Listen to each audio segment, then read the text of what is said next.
know I wanted to talk about conservation of energy in my next video, but I realized I hadn't talked about potential energies yet, and I'm not done with work energy theorem.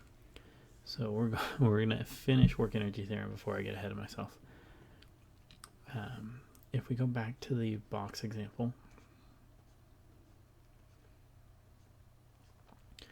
I said if we apply a uniform force for that distance, that displacement that is parallel to the force, we get work, and that work causes the object to speed up. And we said in the case of if there is friction as well, then the work we put in versus the work done by friction will give us a net work, and that gives us the kinetic energy that's gained or lost.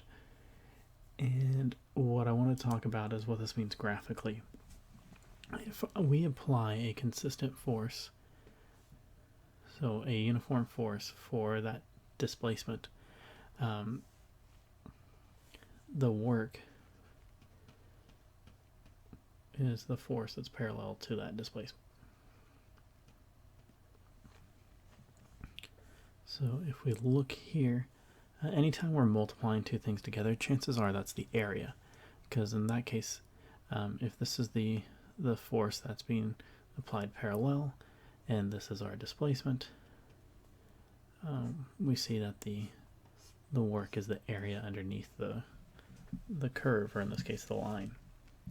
And so this is applicable to any sort of shape, really.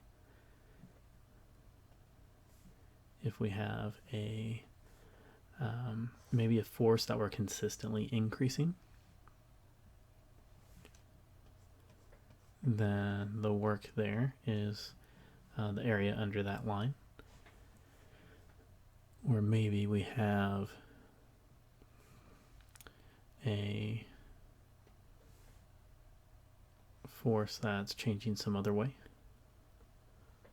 So maybe something like this. And then the work is the area underneath that. Another way we could look at it, let me draw another one here.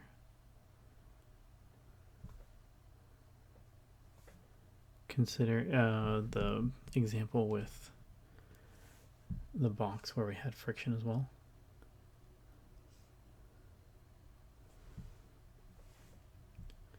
Maybe this right here is F. So the force we're applying. And perhaps this line here represents the force that friction's applying.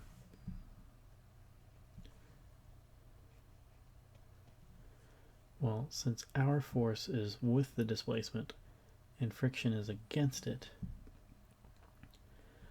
we would look at the area underneath the force graph,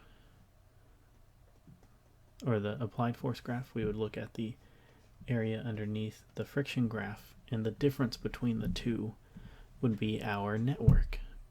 Visually, that would be represented by this area here.